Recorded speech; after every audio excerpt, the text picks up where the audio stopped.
அனைவருக்கும் வணக்கம். நாம் இன்று 6ஆம் வகுப்பில் முதல் பருவத்தில் உள்ள தமிழ் தேன் என்ற இயலில் பாவலரேறு பெருஞ்சித்திரனார் அவர்கள் எழுதிய தமிழ் கும்மி என்ற செயல் பகுதி பார்க்க போகிறோம். நேற்றைய வகுப்பில் இன்பத்தமிழ் பாரதிதாசன் அவர்களுடைய இன்பத்தமிழ் என்ற செயல் வகுப்பை பார்த்தோம். பெருஞ்சித்திரனாருடைய மற்றொரு தலைப்பில் 10ஆம் வகுப்பில் அன்னை மொழி என்ற பாடப்பகுதி நமக்கு கொடுக்கப்பட்டுள்ளது. நமக்கு சிலபஸில் கவர் ஆகக்கூடியது 10ஆம் வகுப்பில் இருக்குது. அது நம்ம அடுத்த வகுப்பில் பார்ப்போம். தமிழ் கும்மி. தமிழ் கும்மியின் ஆசிரியர்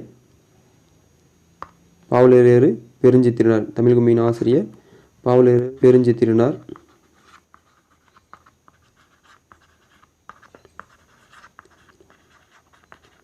பெருஞ்சித்திரனாருடைய ஆசிரியர் குறிப்பை பார்த்துட்டு நம்ம இந்த பாடலுக்கு வருவோம். நூல்வெளி வகுப்பில் கொடுக்கப்பட்டுள்ள தமிழ் கும்மி.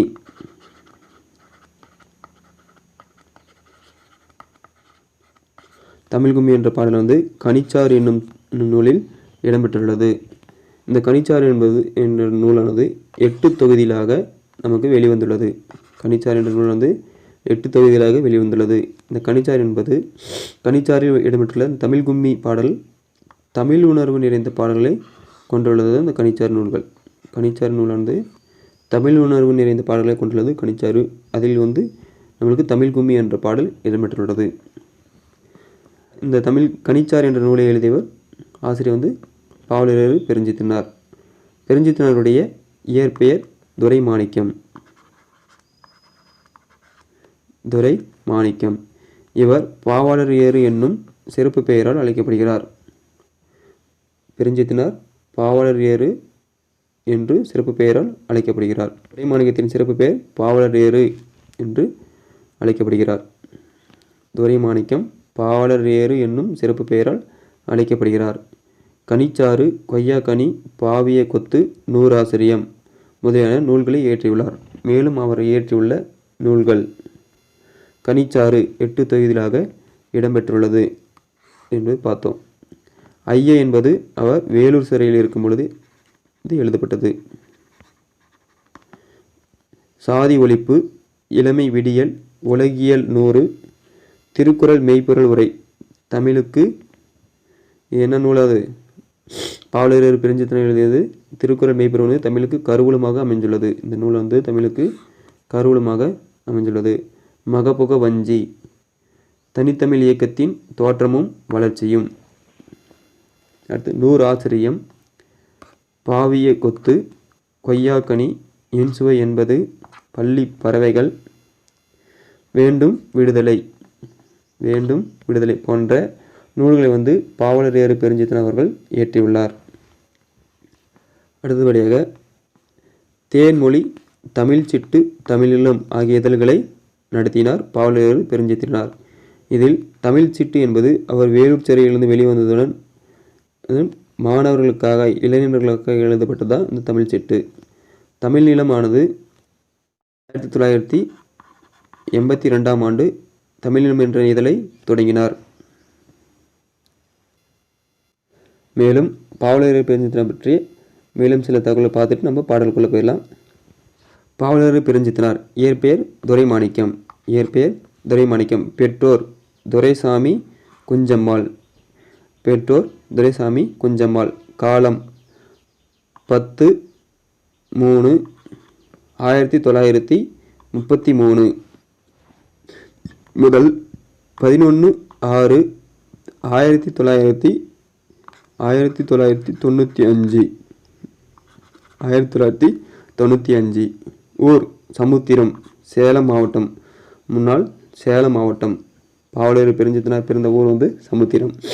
மனைவி கமலம். இவருடைய பணி ஆரம்ப காலத்தில் அஞ்சல் துறையில் பணியாற்றினார். பாவலரேறு பெருஞ்சித்திரனார் அஞ்சல் துறையில் பணியாற்றினார். பாவலரேறு பெருஞ்சித்திரனார் பெரியார், பாவேந்தர், பாவாணர் கொள்கையில் வழி நின்றவர். பாவலரேறு பெருஞ்சித்திரனார் பெரியார், பாவேந்தர், பாவாணர் கொள்கை வழி நின்றவர். தனித்தமிழ் பற்றாளர் பெருஞ்சித்திரனார். 1981 முன்னேற்ற கழகம் என்ற அமைப்பை ஏற்படுத்தியுள்ளார். பாவலரேறு பெருஞ்சித்திரனார் 1981 முன்னேற்றக் கழகம் என்ற அமைப்பை ஏற்படுத்தியுள்ளார். பெருஞ்சித்திரனுடைய சிறப்பு பெயர்கள்: பாவலர் ஏறு, தமிழ் அறிஞன், தமிழ் மறவன், தனித்தமிழ் இயக்க புலவர். சிறப்பு பெயர்கள் என்னென்ன? பாவலர் ஏறு, தனித்தமிழ் அறிஞர், தனித்தமிழ் மறவர், தனித்தமிழ் இயக்க புலவர். பாவலர் ஏறு பெருஞ்சித்திரனுடைய கவிதை தொகுதி. பாவலர் பெருஞ்சித்திரனின் கவிதை தொகுதி ஓய்வும் பயனும். இந்த ஓய்வும் பயனுமானது 3 பிரிவுகளை கொண்டுள்ளது. 1 குஞ்சுகளுக்கு, 2 பறவைகளுக்கு, 3 மணிமொழி மாலை. பாவேந்தர் பாரதிதாசனின் தலைமாணாக்கர் என்று அழைக்கப்படுவர் பெருஞ்சித்திரனார். பாவேந்தர் பாரதிதாசனின் தலைமாணாக்கர் என்று அழைக்கப்படுவர் பெருஞ்சித்திரனார். பெருஞ்சித்திரனாருக்கு பாவலர் ஏறு என்று சிறப்பு பெயர் சூட்டியவர் பாவாணர். பெருஞ்சித்திரனாருக்கு பாவலர் ஏறு என்ற சிறப்பு பெயர் சூட்டியவர் பாவாணர். தனித்தமிழையும் தமிழ் உணர்வையும் பரப்பிய பாவலர் பெருஞ்சித்திரனார். தனித்தமிழையும் தமிழ் உணர்வையும் பரப்பிய பாவலர் பெருஞ்சித்திரனார். பெருஞ்சித்திரனாரின் திருக்குறள் மெய்ப்பொருளுரை தமிழுக்கு கருவூலமாக அமைந்துள்ளது. திருக்குறள் மெய்ப்பொருளானது தமிழுக்கு கருவூலமாக அமைந்துள்ளது.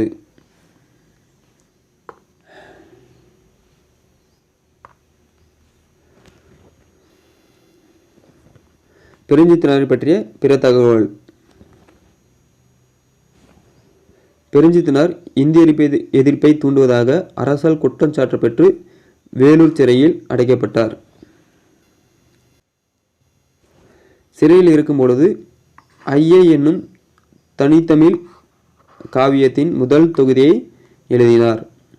பெருஞ்சித்திரனார் சிறையிலிருந்து வெளியே வந்தவுடன் மாணவர்கள் படித்து பயன்பெறும் வகையில் தமிழ் சிட்டு என்னும் இதழை தொடங்கினார். இந்தியாவின் நெருக்கடி நிலை மீண்டும் நடைமுறைக்கு வந்தபோது மீண்டும் பெருஞ்சித்திரன் சிறைப்பிடிக்கப்பட்டார். தமிழ் மொழியின் வளர்ச்சியை விட தனியான ஒரு வளர்ச்சி எனக்கு இல்லை என்றார். யார்? பெருஞ்சித்திரனார். தமிழ் மொழியின் வளர்ச்சியை விட தனியான ஒரு வளர்ச்சி எனக்கு இல்லை என்றவர் பெருஞ்சித்திரனார். 1982 தமிழ்நிலம் என்ற இதழை தொடங்கி நடத்தினார். பெருஞ்சித்திரனாரை போற்றும் வகையில் மேடவாக்கத்தில் பாவலர் ஏறு தமிழ் களம் என்னும் நினைவகம் அமைக்கப்பட்டுள்ளது. பாவலர் ஏறு தமிழ் களம் என்றும் நினைவகம் எங்கு அமைக்கப்பட்டுள்ளது? மேடவாக்கத்தில். பாவலர் பெருஞ்சித்திரனாருக்கு மேடவாக்கத்தில் பாவலர் ஏறு தமிழ் களம் என்றும் நினைவகம் அமைக்கப்பட்டுள்ளது. பெருஞ்சித்திரனாரின் நூல்கள் அனைத்தும் நாட்டுடைமையாக்கப்பட்டுள்ளன. பெருஞ்சித்திரனாரின் நூல்கள் அனைத்தும் நாட்டுடைமையாக்கப்பட்டுள்ளன. வாங்க அடுத்து நம்ம பாடல் தமிழ் கும்மி நுழையும் முன் என்ன செய்தி உள்ளதுன்னு படிச்சுட்டு வாசிட்டு போயிடுவோம். கூட்டமாக கூடி கும்மி அடித்து பாடி ஆடுவது மகிழ்ச்சியான அனுபவம். அனைவரும் கூட்டமாக கூடி கும்மி அடித்து பாடுவது ஒரு மகிழ்ச்சியான ஒரு நிகழ்வு ஆகும் என்று கூறியிருக்காங்க. கும்மியில் அப்படிப்பட்ட அந்த கும்மியில் தமிழை போற்றி பாடி ஆடுவது பெரும் மகிழ்ச்சியை தருவதாகும். மக்கள் அனைவரும் கூடி பாடுவத இடத்துல தமிழை பற்றி பாடுவது இன்னும் பெரும் மகிழ்ச்சியானது. அடுத்து பாடல் பாருங்க. கொட்டுங்கடி கும்மி கொட்டுங்கடி இளம் கோதையேரே கும்மி கொட்டுங்கடி நிலம் 8 திசையிலும் செந்தமிழ் புகழ் எட்டிடவே கும்மி கொட்டுங்கடி. சொல்லின் பொருள், பாடல் பொருள் என்ன சொல்லியிருக்காங்கன்னா, இளம் பெண்களே தமிழின் புகழ் 8 திசையிலும் பரவிடும் வகையில் கைகளை கொட்டி கும்மி அடிப்போம் என்று முதல் பாடலில் பாவலர் பெருஞ்சித்திரனார் குறிப்பிட்டுள்ளார். அடுத்து ஊழி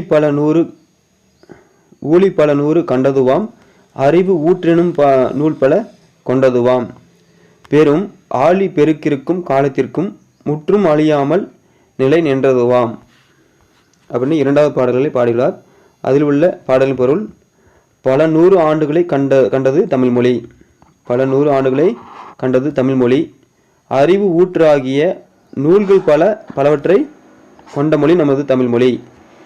பெரும் கடல் சீற்றங்கள் கால மாற்றங்கள் எவற்றாலும் அழியாமல் நிலைத்திருக்கும் மொழி நமது தமிழ்மொழி.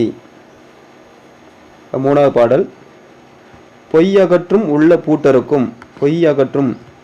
பூட்டருக்கும் மனக்குழப்பங்களை அகற்றும் அன்பு பூண்டவரின் இன்ப பாட்டிருக்கும் உயிர் மெய் புகட்டும் அறமேன்மை கிட்டும் இந்த மேதினி வாழ்வழி காட்டியிருக்கும் என்று பாடலை பாடியவர் பிரேம்ஜித்தினார். இந்த பாடல் என்ன பொருள் சொல்லியிருக்காருன்னா, தமிழ் பொய்யே அகற்றும், தமிழானது பொய்யே அகற்றும் மொழி, அது மனதின் அறியாமையை நீக்கும் மொழி. அன்புடைய பலரின் இன்பம் தரும் பாடல் நிறைந்த மொழி நமது தமிழ் மொழி. அன்புடைய பலரின் இன்பம் தரும் பாடல்கள் நிறைந்த மொழி நமது தமிழ் மொழி. உயிர் போன்ற உண்மையை ஊட்டும் மொழி, உயிர் போன்ற உண்மையை ஊட்டும் மொழி தமிழ் மொழி. உயர்ந்த அறத்தை தரும் மொழி, தமிழ் மொழியானது உயர்ந்த அறத்தை தரும் மொழி. இந்த உலகம் சிறந்து வாழ்வதற்கான வழிகளை காட்டும் மொழி தமிழ் மொழி. இந்த உலகம் சிறந்து வாழ்வதற்கான வழியை காட்டும் மொழி நமது தமிழ் மொழி என்று பாவலரேறு பெருஞ்சித்தினார் இந்த தமிழ் கும்மி என்ற பாடல் மூலம் நமக்கு இந்த கருத்துக்களை கொடுத்துள்ளார். அடுத்து புக் பேக் ஆன்சர் நம்ம பார்க்கலாம். புத்தக பின்பக்க வினா,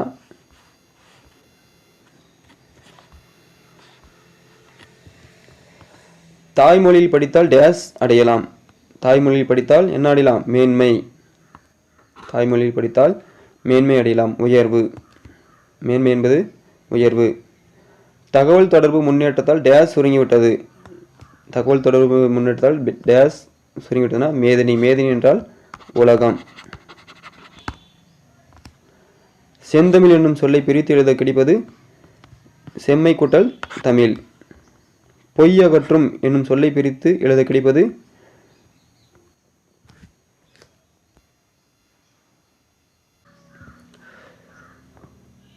பொய் கூட்டல் அகற்றும். பொய் கூட்டல் அகற்றும். பாட்டு பிளஸ் இருக்கும் என்பதனை சேர்த்து எழுத கிடைக்கும் சொல் பாட்டிருக்கும். பாட்டிருக்கும்.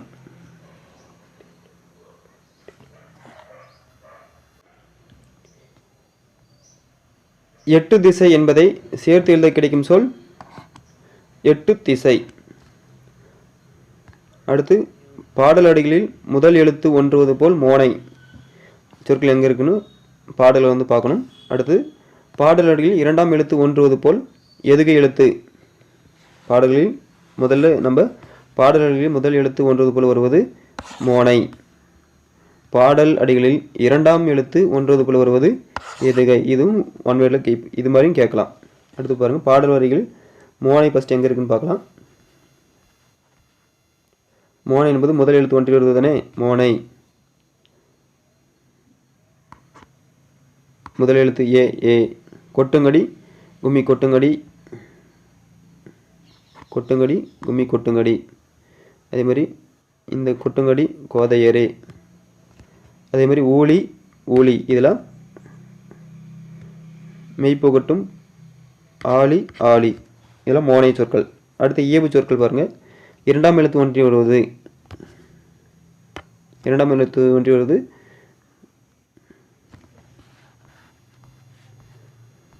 மோனை பார்த்தாச்சு. அடுத்து எதுகை.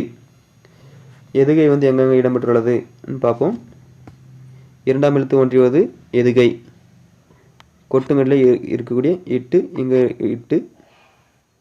அடுத்து எட்டு திசையில் இருக்கக்கூடிய இட்டு, எட்டிடவே இல்லை இருக்கக்கூடிய இட்டு. அடுத்து ஊழி. ஊழியில் இருக்க எலி ஆளி, இரண்டாம் எழுத்து ஒன்றியவது. அதே மாதிரி இங்கே கூடிய ஆளி அழியாமல். இதெல்லாம் எதுகை சொற்கள்.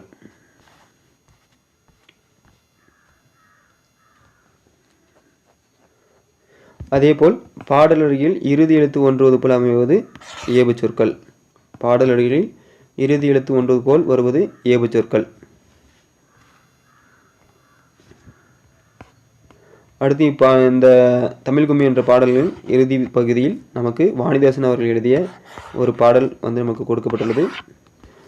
அதில் வாணிதாசன் எழுதி தோன்றி தோன்றி எங்கே வந்தாலையும் எல்லாரும் சொல்லக்கூடிய கருத்து தான். நமக்கு ஈஸியாக இது ஞாபகம் வச்சுக்கிறதுக்கு எளிமையாக இருக்கும். தோன்றி என்று அமைந்தால் அது வாணிதாசன். வான் தோன்றி வழி தோன்றி நெருப்பு தோன்றி மண் தோன்றி மலை தோன்றி மலைகள் தோன்றி ஊன் தோன்றி உயிர் தோன்றி உணர்வு தோன்றி ஒளி தோன்றி ஒளி தோன்றி வாழ்ந்த அந்நாள் தேன் தோன்றியது போல் மக்கள் நாவில் செந்தமிழே நீ தோன்றி வளர்ந்தாய் வாழி. வானம் தோன்றியது போல, நெருப்பு தோன்றியது போல, மண் தோன்றியது போல, மலைகள் தோன்றியது போல, உடல்கள் தோன்றியது போல, அதில் உயிர்கள் தோன்றியது போல, உணர்வு அந்த உயிர்களுக்குள்ள உணர்வு தோன்றியது போல, ஒளி தோன்றி வாழ்ந்த அந்நாள், தேன் தோன்றியது போல, இவையெல்லாம் தோன்றியது போல, மக்களுடைய நாவில் வந்து செந்தமிழே எழுத்து வடிவாகவும் சொல் வடிவமாகவும் இலக்கண வடிவமாக இருக்கக்கூடிய தான் இந்த செந்தமிழ். இந்த செந்தமிழ் தோன்றி வளர்ந்தாய் வாழி என்று வாணிதாசன் அவர்கள் இந்த பாடல் மூலம் நமக்கு குறிப்பிடுகிறார். தமிழை வாழ்த்துகிறார். வாழி வாழி என்று தமிழை வாழ்த்துகிறார். ஓகே ஃப்ரெண்ட்ஸ், நம்ம அடுத்த வகுப்பில் வந்து 6ஆம் வகுப்பு முதல் 7 இருக்கக்கூடிய உரைநடை பகுதியும் துணைப்படத்தையும் பார்ப்போம். தேங்க்யூ.